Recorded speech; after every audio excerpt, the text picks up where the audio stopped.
नमस्कार दोस्तों, मेरा नाम राकेश कुमार है और इस वीडियो में हम लोग बात करने वाले कोविड-19 के वैक्सीन अपडेट के बारे में। जी हाँ दोस्तों, जैसा कि साल 2020 जा चुका है और पूरे साल लोगों ने सिर्फ कुछ ही काम किए, या तो घर में रहे हैं या फिर बाहर निकले हैं तो मास्क पहन के निकले हैं और एक ही प्रे किया है गॉड से कि किसी भी तरह वैक्सीन आ जाए। तो गुड न्यूज़ ये है दोस्तों कि कोविड-19 का वैक्सीन आ चुका है। करीब 2 यूएस की कंपनी ने वैक्सीन बना लिया है और जिसकी एफिशिएंसी 90% से अबव है। तो चलिए इस वीडियो में बात करते हैं कौन-सी वो 2 कंपनी है, क्या रिज़ल्ट है और किस तरह से ये वैक्सीन हमें मिलने वाली है। तो सबसे पहले मैं बताना चाहूँगा कि ये company US biotech company Moderna है, जिन्होंने अभी बताया कि उनका प्रीलिमिनरी रिज़ल्ट, जो कि मैं बताऊँ कि फ़ेज़ 3 के बाद जो रिज़ल्ट होता है उनका, जो वैक्सीन टेस्टिंग का, वो 94.5% रहा है। तो ये वाक़ई बहुत ही अच्छी न्यूज़ है दोस्तों, क्योंकि हम लोग सारे कब से वो पूरा वर्ल्ड इसका वेट कर रहा था। और मॉडर्ना कंपनी ने ये भी बताया है कि अभी 16 तारीख की ही बात है कि इन्होंने थर्ड फेज़ और जल्द ही ये इमरजेंसी यूज़ ऑथराइज़ेशन के लिए एप्लीकेशन देने वाले हैं फूड एंड ड्रग्स एडमिनिस्ट्रेशन के लिए। तो यहाँ पे मैं आपको बताता हूँ कि जैसे यूएस बेस्ड ड्रग्स है तो इनको यूएस में ही अप्रूवल लेना पड़ेगा फर्स्ट, और वहाँ पे जो ड्रग्स अप्रूवल देता है फूड एंड ड्रग एडमिनिस्ट्रेशन देता है यूएस का। तो वो जब भी ये अप्रूवल के लिए अप्लाई करते हैं तो उनको बहुत सारे क्राइटेरिया के थ्रू जाना पड़ता है, बट ये शायद इस केस में, जैसे कि ये बहुत इमरजेंसी है और पूरा वर्ल्ड परेशान है, तो हो सकता है कि ये फूड एंड ड्रग एडमिनिस्ट्रेशन वाले जल्दी इनको अप्रूवल दे दें। तो चलिए आगे हम बात करते हैं। तो जैसे अभी 16 तारीख की ये न्यूज़ है, मॉडर्ना ने जैसे डिक्लेयर किया कि हमने वैक्सीन का रिजल्ट बहुत पॉजिटिव रहा, तो उन्होंने कहा कि it is a great day and they plan for approval to use the vaccine in the next few days, मतलब कि नेक्स्ट फ्यू डेज़ में वो अप्रूवल के लिए भेजेंगे। और दूसरी खबर और भी अच्छी है कि ये सिर्फ एक मॉडर्ना ही नहीं, एक और यूएस बेस्ड कंपनी है फाइजर, जिन्होंने पॉजिटिव रिजल्ट अनाउंस किया, और ये खबर कल की है, जिसमें बताया कि उन्होंने वैक्सीन में थर्ड ट्रायल में उनका 95% इफेक्टिव आया है रिजल्ट। जी हाँ दोस्तों, ये भी बहुत ही अच्छी खबर है। अगर आपको 94-95% इफेक्टिव मिल रहा है और दो कंपनी बना रही है, तो आपको मैं बता दूं कि ये दो कंपनी से काफी फायदा होने वाला है, क्योंकि वो जब सप्लाई करेंगे और क्योंकि पूरा वर्ल्ड इससे परेशान है, और जब वो सप्लाई करेंगे तो लगभग वर्ल्ड को पूरा अच्छे से मिल पाएगा। तो इसी वजह से ऐसी चीजें बहुत होप देती है, जैसा कि पूरा वर्ल्ड अभी मास्क में है या घर में है, और इस तरह की। और जैसे ही ये न्यूज़ ब्रेक हुई तो मार्केट, स्टॉक मार्केट में एकदम जॉल्ट आया, एकदम धमाका मच गया। पी फाइजर्स के जो स्टॉक है एकदम बढ़ गए, उसी तरह से मोडेर्ना के भी रेट्स बढ़ गए, स्टॉक मार्केट में रेट्स बढ़ गए। लेकिन यहाँ मैं आपको एक चीज और आपको बता दूं कि ये चाहे पी फाइजर हो या मोडेर्ना हो, इन्होंने सिर्फ अर्ली डाटा ट्रायल का रिलीज किया है, क्योंकि जो वैक्सीन प्रोसेस होता है बहुत लंबा होता है। ये मैं आपको बता देता हूँ, एक सेकेंड। हाँ, जो वैक्सीन प्रोसेस होता है वो काफ़ी लंबा होता है, जैसे मैं कि आपको बता रहा था। सबसे पहले इसको बनाने में पूरे सालों के साल लग जाते हैं। जो वैक्सीन बनाने का प्रोसेस है काफ़ी लंबा है दोस्तों। जैसे कि एक वैक्सीन को सबसे पहले प्री क्लिनिकल टेस्ट होता है, बहुत सारे रिसर्च करते हैं साइंटिस्ट के द्वारा, उसके बाद एक वैक्सीन को तैयार किया जाता है। उसके बाद जो सबसे पहले टेस्ट होता है, जिसको हम लोग प्री क्लिनिकल टेस्ट कहते हैं, वो एनिमल्स पे होता है, जैसे कि चूहों पे या मंकी पे। जब इन पे सक्सेसफुल हो जाता है तो उसके बाद आता है फेज वन। जो फेज वन जो टेस्ट होता है उसमें बहुत ही कम नंबर्स के लोगों पे टेस्ट किया जाता है। उनका चेक करते हैं क्या उन पे कोई साइड इफेक्ट तो नहीं हो रहा, क्या वो सेफ है, क्या जो वैक्सीन का जो पर्पस है वो इम्यून करता है, और कितना डोसेज किसको देना चाहिए। तो उसके बाद अगर ये भी सक्सेसफुल हो जाता है तो उसके बाद ये फेज टू आता है दोस्तों, जिसमें साइंटिस्ट कम से कम 100 लोगों को देते हैं, और डिफरेंट एज ग्रुप्स को या डिफरेंट चिल्ड्रन को। मतलब बताइए, तो पूरी तरह से हर किसी को इसकी कैपेबिलिटी टेस्ट करने के लिए, क्या साइड इफेक्ट करता है, क्या पता बच्चों पे इफेक्ट करे, क्या पता लेडीज पे इफेक्ट ना करे, तो कुछ क्या पता।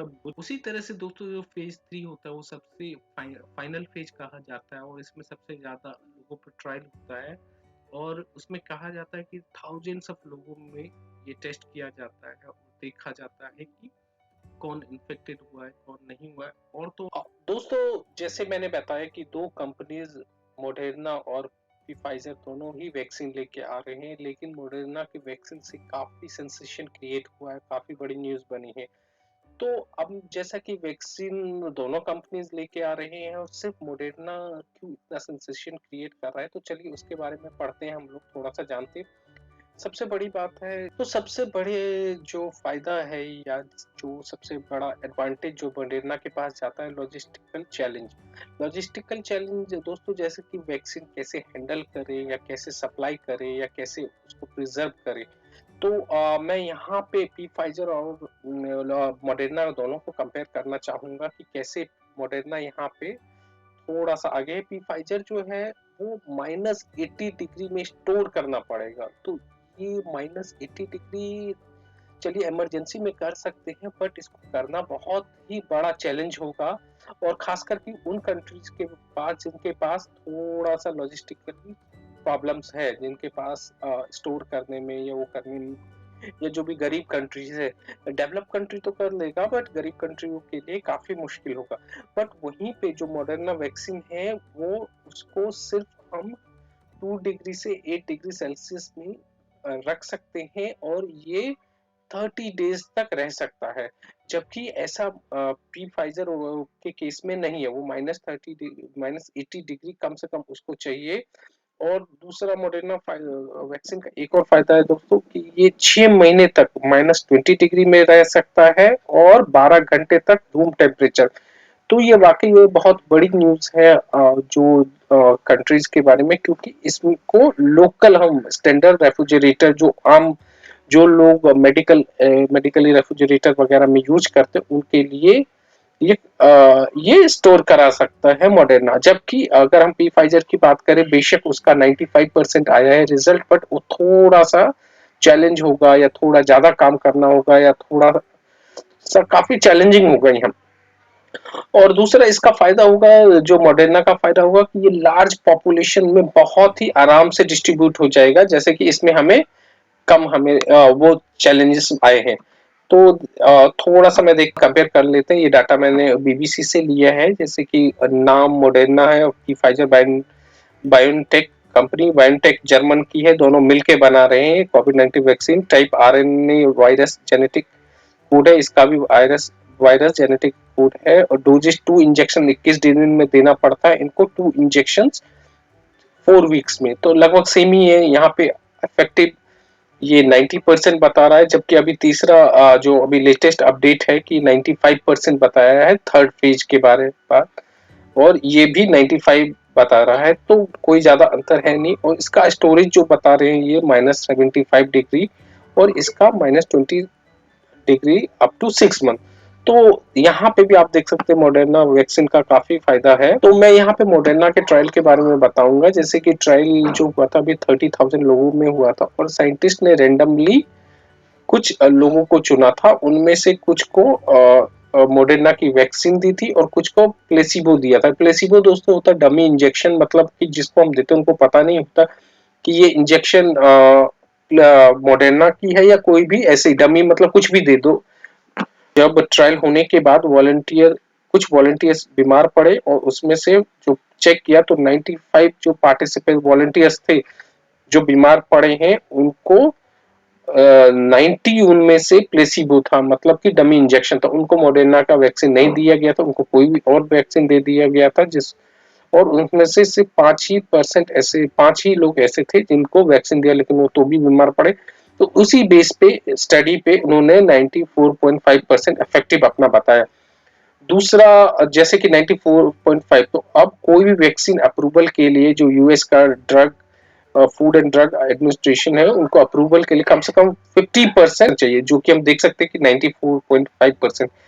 और और थोड़ा सा इन्होंने ब्रेकअप भी किया। 95% पार्टिसिपेंट्स, उसमें से 15 एडल्ट थे जिनकी एज 65 से अबव थी, और 20 पार्टिसिपेंट्स जो थे और वो डाइवर्स कम्युनिटी के थे, इंक्लूडिंग 12 पीपल जो कि हिस्पैनिक थे, 4 अफ्रीकन थे, अमेरिकन थे, 3 एशियन थे। तो ऑलमोस्ट लगभग सभी लोगों पे इन्होंने ट्रायल किया है। थोड़ा-सा मैं ये बता देता हूँ कि ये कैसे वर्क करता है। तो कंपनी ने जैसे बताया कि ये आरएनए वैक्सीन है, जिसका मतलब ये होता है कि वो कोरोना वायरस का जेनेटिक कोड इंजेक्ट करता है बॉडी में और जो वायरल प्रोटीन बनाता है और वो एनफ होता है इम्यून सिस्टम बनाने के लिए और वायरस पे अटैक करने के लिए। तो चलिए हम लोग एक और बात करते हैं कि इंडियन वैक्सीन का क्या स्टेटस है। जैसा कि अभी लेटेस्ट न्यूज़ आया है कि इंडिया की जो वैक्सीन है उनका फेज़ 3 ट्रायल शुरू हो चुका है और इंडिया में जो वैक्सीन है वो भारत बायोटेक कंपनी है। उन्होंने अनाउंस किया है कि वो फेज़ 3 में अराउंड 26,000 लोगों पे ट्रायल कर रहे हैं। हालांकि इसके बाद जो इंडिया में वैक्सीन पहुंचा है वो रशियन वैक्सीन है जो स्पुतनिक 5 है और वो जो आएगी वो गणेश शंकर विद्यार्थी मेडिकल कॉलेज कानपुर में आएगी और क्लिनिकल ट्रायल होगा दोनों का और वो भी एग्रीमेंट के doctor Reddy and the Russian direct investment fund के। और यहाँ पे मैं एक और आपको बात बताना चाहूंगा दोस्तों, चाइना और रशिया ने जो वैक्सीन बनाया है उन्होंने काफी फास्ट बनाया है क्योंकि सभी लोग वैक्सीन के लिए परेशान है और सभी लोग ऑलमोस्ट सारी कंट्रीज बना रही है वैक्सीन। तो चाइना और रशिया ने जैसे कि पेंडेमिक है तो बहुत ही फास्ट बनाया, उन्होंने फेज 3 का वेट ही नहीं किया है। और बाकी कंपनीज भी बना रही है जैसे ऑक्सफोर्ड की एस्ट्राजेनिका है और जॉनसन एंड जॉनसन है, वो सब भी फेज 3 ट्रायल पे है। और जो बताऊंगा मॉडर्ना ने जो बताया करीब वो 20 मिलियन डोजेस वो इस साल के अंत तक तैयार कर लेंगे, जो कि जो पहले तो वो लोग अपने ही सिटीजन मतलब अमेरिका में ही डिस्ट्रीब्यूट करेंगे, जबकि पी फाइजर और बायोटेक जो है वो बता रहा है कंपनी 50 मिलियन डोजेस ग्लोबली यहाँ पे ये इस साल तक कर लेंगे। तो दोस्तों